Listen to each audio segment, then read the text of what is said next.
మళ్ళీ అభివృద్ధి ఖర్చు పెడితే నిరంతరం ముందుకెళ్తుంది. లేకపోతే అప్పులు చేసి సంక్షేమ కార్యక్రమాలు ఇస్తే కొన్ని రోజుల తర్వాత ఆగిపోతాయి. ఈరోజు అలాంటి పరిస్థితుల్లో మనం కూరకపోయాం. 9,74,000 కోట్ల రూపాయల అప్పులు. దీనికి వడ్డీ కట్టాలి, అసలు కట్టాలి.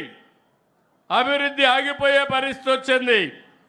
కానీ నా జీవితంలో ఎప్పుడు కూడా నేను ఓటమిని అంగీకరించను. తప్పకుండా ఈ రాష్ట్రాన్ని అభివృద్ధి చేసి నెంబర్ 1 స్టేట్గా తయారు చేసే బాధ్యత ఎన్డీఏ కూటమి తీసుకుంటాం. అందుకే మీరు చూస్తే ఎన్నికల ముందు ఇచ్చిన హామీలు, పింఛన్లు పెంచాం. నేను సవాలు విసురుతున్నా, ఎవడన్నా విమర్శిస్తే 4,000 రూపాయలు 200 రూపాయలు 2,000 చేశాం. 5 ఏళ్ళు ముక్కి మూలిగి 200 పెంచితే ఒకేసారి 4,000 5,000 చేయడమే కాకుండా ఏప్రిల్ నుంచే ఇచ్చిన పార్టీ తెలుగుదేశం పార్టీ. 5,500 రూపాయలు దివ్యాంగులకు పింఛనుంటే ఎంత ఈరోజు 6,000.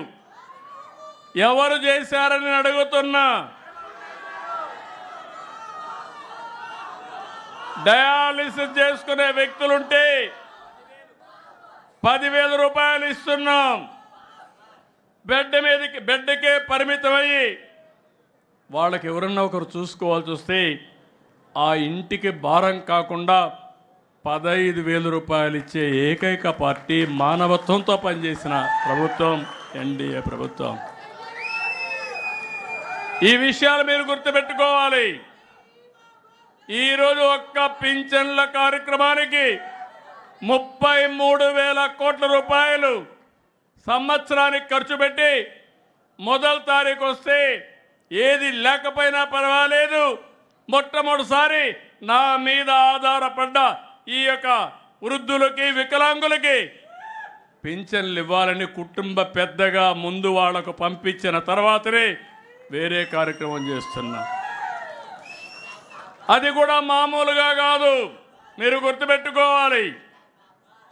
ఈరోజు పేదల సేవలు అందరూ వెళ్ళి ఇంటింటి దగ్గరికి వెళ్ళి నేరుగా డబ్బులు ఇచ్చి వాళ్ళ ఆరోగ్య పరిస్థితులు కనుక్కొని మళ్ళీ రావాలని చెప్పే పరిస్థితికి వచ్చాం. పరామర్శించి రావాలనే పరిస్థితికి వచ్చాం. అన్న క్యాంటీన్ పెట్టాం, దీపం 2 ఇచ్చాం. ఇంకో పక్క మీరు చూస్తే ఈ నెలలోనే జనరల్ సెక్రటరీ గారు చెప్పినట్టు తల్లికి వందనం, ఎంతమంది పిల్లలుంటే అంతమందికి ఇస్తాం. ఇక్కడ 2 విషయాలు ఉన్నాయి. జనాభా తగ్గిపోతా ఉంది. మనం కూడా జనాభా పెంచుకోవాల్సిన అవసరం ఉంది. లేకపోతే పనిచేసే వాళ్ళు తగ్గిపోతారు. ముసలివాళ్ళు ఏజింగ్ ప్రాబ్లంతో సఫర్ అయ్యే పరిస్థితి వస్తుంది. అందుకని అందరి పిల్లలకి ఇస్తాం. అందుకే ఇంకొక పక్క అందరం కూడా పాపులేషన్ మేనేజ్మెంట్లో ఇప్పటి నుంచి మీరు మాట్లాడాలి. కనీసం 2 పిల్లలకు తక్కువ కాకుండా ప్రతి ఒక్కరూ కూడా దంపతులు ముందుకు పోయే పరిస్థితి రావాలి. ఎందుకంటే ఓసారి మొహమాట పడతాం.